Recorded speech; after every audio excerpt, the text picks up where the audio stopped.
Salam saudara, pada pagi hari ini kita akan kembali lagi merenungkan kebenaran firman Tuhan.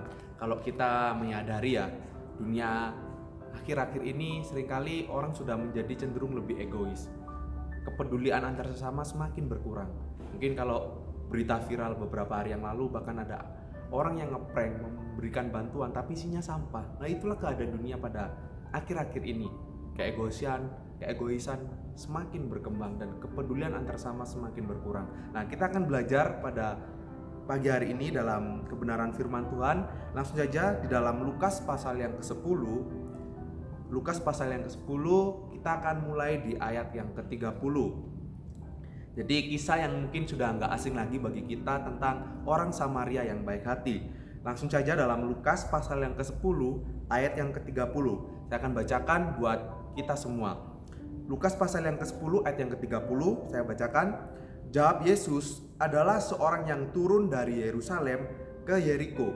Ia jatuh ke tangan penyamun-penyamun yang bukan saja merampoknya habis-habisan, tetapi yang juga memukulnya, dan yang sesudah itu pergi meninggalkannya setengah mati. Jadi di sini saudara, Yesus memberikan sebuah perumpamaan. Ada orang yang turun dari Yerusalem menuju ke Yeriko. Nah, kita akan lihat saudara, sebenarnya gambaran daerah itu pada waktu itu. Jadi jalan dari Yerusalem ke Yeriko itu jaraknya sekitar 27 km dan jalannya itu menurun saudara.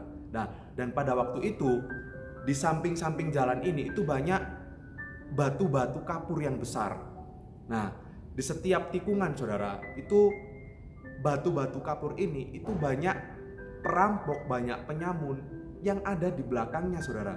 Dan di daerah itu gak ada rumah-rumah penduduk, jadi sangat jarang ada orang di situ, jarang, karena tempat penduduk itu gak ada, karena jalan ini jalan yang menurun, kemudian banyak batu-batu kapur. Dan situasi ini dimanfaatkan oleh perampok atau penyamun untuk merampok orang-orang yang lewat di daerah itu.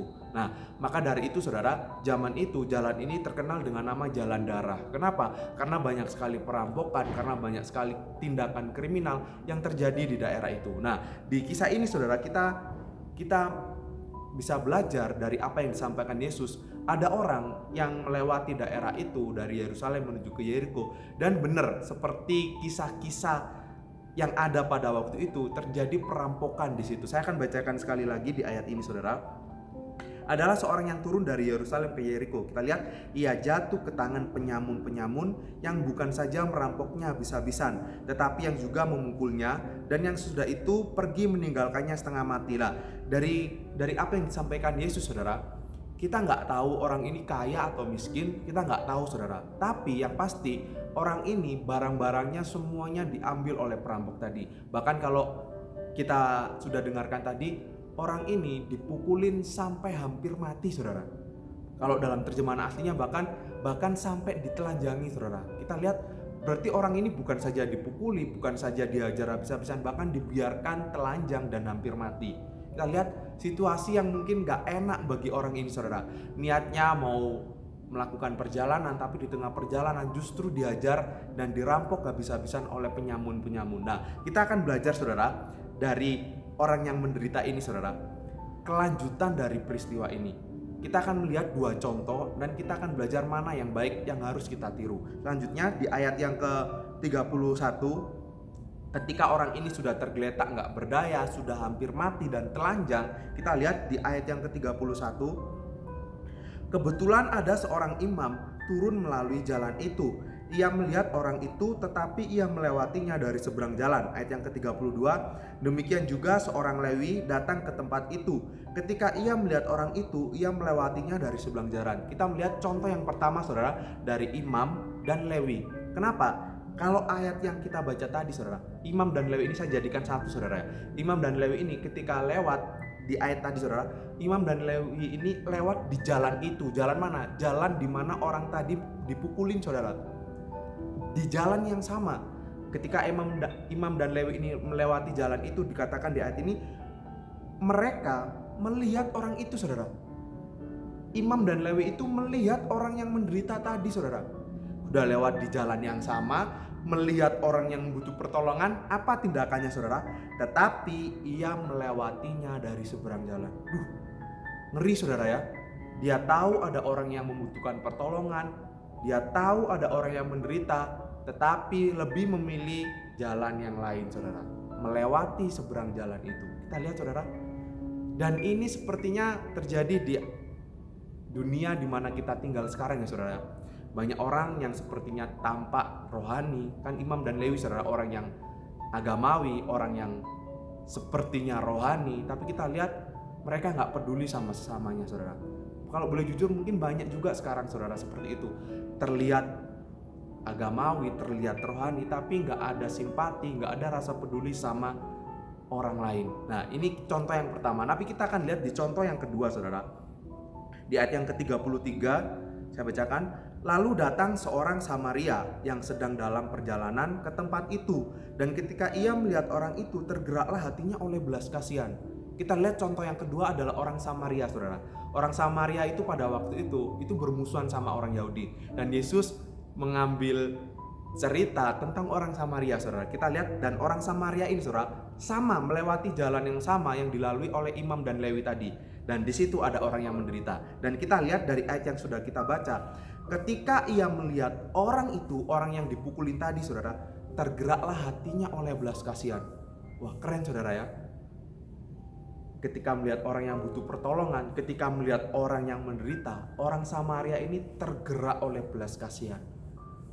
Sepertinya hal yang sudah mulai jarang, saudara, ya, kita temui, ya. Banyak orang yang ketika sudah melihat orang yang menderita, ketika melihat orang yang butuh pertolongan, gak ada tergeraknya, saudara. Gak ada belas kasihannya, banyak, saudara.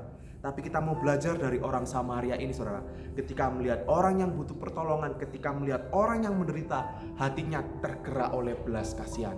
Mari, saudara, kita mau belajar dari orang Samaria ini. Apakah hati kita sudah beku, saudara? Ketika melihat sesama, kita gak peduli? Atau kita mau belajar dari orang Samaria ini, ketika melihat orang yang butuh pertolongan, hatinya tergerak oleh belas kasihan. Kemudian di ayat yang ke-34, saudara, itu hal pertama tadi, orang Samaria ini hatinya tergerak oleh belas kasihan. Yang kedua, ia pergi kepadanya lalu membalut luka-lukanya. Sesudah ia menyiraminya dengan minyak dan anggur, kemudian ia menaikkan orang itu ke atas keledai tunggangannya sendiri, lalu membawanya ke tempat penginapan dan merawatnya. Ini yang keren, saudara. Tanpa banyak ngomong, orang Samaria ini langsung menolong orang yang menderita tadi, saudara. Kita lihat yang kedua yang kita bisa pelajari dari orang Samaria ini. Orang Samaria ini menolong tanpa melihat identitas orang yang butuh pertolongan. Kita lihat berapa banyak orang, saudara, ketika mau menolong ingin tahu dulu, ini sama sukunya nggak kayak aku, orang ini satu agama nggak sama aku. Oh bukan, ya udah nggak usah ditolong. Tapi kita lihat, saudara, orang Samaria ini dia nggak peduli mau dia orang Yahudi, karena dia orang Samaria, saudara, ya. Nggak peduli ini orang Yahudi, kan orang Samaria sama orang Yahudi ini kan musuhan. Dia nggak peduli orang ini orang Yahudi, nggak peduli ini orang Romawi atau orang asing lainnya. Orang ini, saudara, orang Samaria ini tetap menolong orang tadi. Kita lihat yang kedua yang bisa kita pelajari, kita menolong tanpa melihat identitasnya. Kalau orang itu butuh pertolongan, ya kita tolong, saudara. Gak peduli dia mungkin beda agama dengan kita, entah orang ini mungkin gak satu suku dengan kita. Tapi mari, saudara, kita mau belajar dari orang Samaria ini. Kita tolong siapapun yang membutuhkan pertolongan. Kemudian yang ketiga, saudara, dari ayat yang sudah kita baca tadi, saudara, ketika orang Samaria ini tergerak hatinya oleh belas kasihan, saudara, hal yang ketiga kita bisa pelajari, itu diwujudkan dalam tindakan, saudara. Di ayat yang kita baca, ia balut lukanya, kemudian ia siram dengan minyak dan anggur lukanya, kemudian dinaikkan di atas keledainya, kemudian dibawa ke tempat penginapan. Kita lihat rasa kasihannya tadi diwujudkan dalam tindakan, saudara. Berapa banyak orang cuma kasihan, oh kasihan ya, aduh kasihan gak punya uang, aduh kasihan dia menderita. Tapi cuma kasihan, saudara, gak ada tindakannya. Tapi mari kita belajar dari orang Samaria ini, saudara. Ketika melihat orang yang menderita, ketika hatinya sudah berbelas kasihan, itu diwujudkan dalam wujud tindakan. Dia langsung tolong orang tadi, saudara. Sebagai hal yang terakhir, saudara, di ayat yang ke-35, kita bacakan di ayat yang ke-35. Keesokan harinya, Ia menyerahkan 2 dinar kepada pemilik penginapan itu. Katanya, rawatlah dia, dan jika kau belanjakan lebih dari ini, aku akan menggantinya waktu aku kembali. Hal terakhir saudara yang kita bisa pelajari dari orang Samaria ini, orang Samaria ini menolong tanpa mengharapkan imbalan. Bisa saja saudara, orang Samaria ini bilang ke penginapan, nanti kalau lebih kau belanjakan untuk orang yang menderita tadi, nanti kalau dia sembuh biar dia yang bayar. Tapi itu nggak dilakukan sama orang Samaria ini saudara. Belanjakan apa yang diperlukan, nanti kalau aku kembali, aku yang akan menggantinya. Ini keren saudara.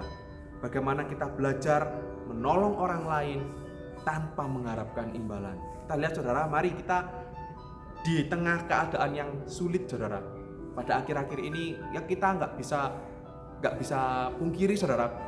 Dunia sekarang tidak dalam keadaan yang baik-baik saja.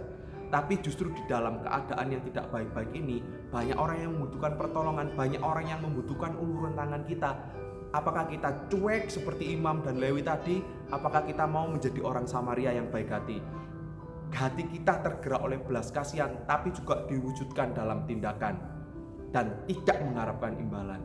Mari saudara, kita belajar dari orang Samaria yang baik hati, bagaimana kita berdampak memberikan pengaruh yang baik bagi lingkungan sekitar kita. Mari kita berdoa. Tuhan Yesus, terima kasih pada pagi hari ini kami mengucap syukur Tuhan untuk kebenaran firman-Mu yang telah kami dengarkan. Biarlah Tuhan, dimanapun kami berada, Tuhan kami mau menjadi berkat, kami mau berbelas kasihan kepada orang-orang yang mungkin sedang membutuhkan pertolongan. Biarlah di masa-masa sulit ini Tuhan, kami mau menjadi berkat dan kami berdampak bagi banyak orang. Terima kasih Tuhan. Bahkan pada pagi hari ini kami mau berdoa untuk bangsa dan negara kami. Di tengah situasi yang sulit ini, biarlah Tuhan memberikan hikmat kepada pemimpin kami, kepada Bapak Presiden, Wakil Presiden, sampai kepada jajarannya yang terendah. Akhirnya Tuhan menolong setiap pemimpin kami ini Tuhan. Tuhan memberikan hikmat, bahkan Tuhan melindungi mereka Tuhan, sehingga benar-benar mereka bisa bekerja dengan maksimal untuk Tuhan menolong, untuk mereka Tuhan bisa melakukan hal yang baik bagi bangsa kami. Bahkan kami tak lupa Tuhan, kami berdoa untuk mereka yang berada di garda terdepan Tuhan, baik dokter, petugas medis, ataupun relawan-relawan Tuhan yang sedang berjuang untuk memerangi virus ini Tuhan. Yang menjadi doa kami, tutup bungkus mereka dengan kuasa-Mu Tuhan. Kami rindu Tuhan, mereka juga bisa bekerja secara maksimal dan mereka dilindungi oleh Tuhan. Terima kasih Tuhan. Bahkan kami tak lupa Tuhan, kami juga berdoa untuk bangsa-bangsa lain juga Tuhan, yang mungkin negara-negara lain yang juga sedang berperang, mereka yang sedang berusaha Tuhan untuk mengatasi virus ini. Kiranya Tuhan juga menolong negara-negara ini Tuhan, dimanapun negara ini berada Tuhan, kiranya Tuhan juga menyertai mereka. Bahkan tak lupa Tuhan, kami berdoa untuk jemaat-jemaat Tuhan yang ada di tempat ini Tuhan. Mungkin dengan adanya virus ini Tuhan, mungkin ada di antara jemaat-jemaat-Mu Tuhan yang sedang mengalami kesulitan dalam perekonomian Tuhan. Kami rindu Tuhan, kiranya Tuhan juga memberkati mereka. Situasi boleh sulit, tapi berkat Tuhan tetap menyertai mereka. Terima kasih Tuhan, biarlah Tuhan melalui masa-masa yang sulit ini kami rindu Tuhan, jemaat-jemaat Tuhan di tempat ini Tuhan, imannya boleh dibangun, mereka boleh semakin setia kepada Tuhan. Terima kasih Tuhan Yesus, terima kasih. Biarlah Tuhan di masa-masa sulit ini kami rindu Tuhan, kami boleh tetap melekat dengan Engkau. Terima kasih Tuhan, yang menjadi doa kami dalam nama Tuhan Yesus. Haleluya, amin.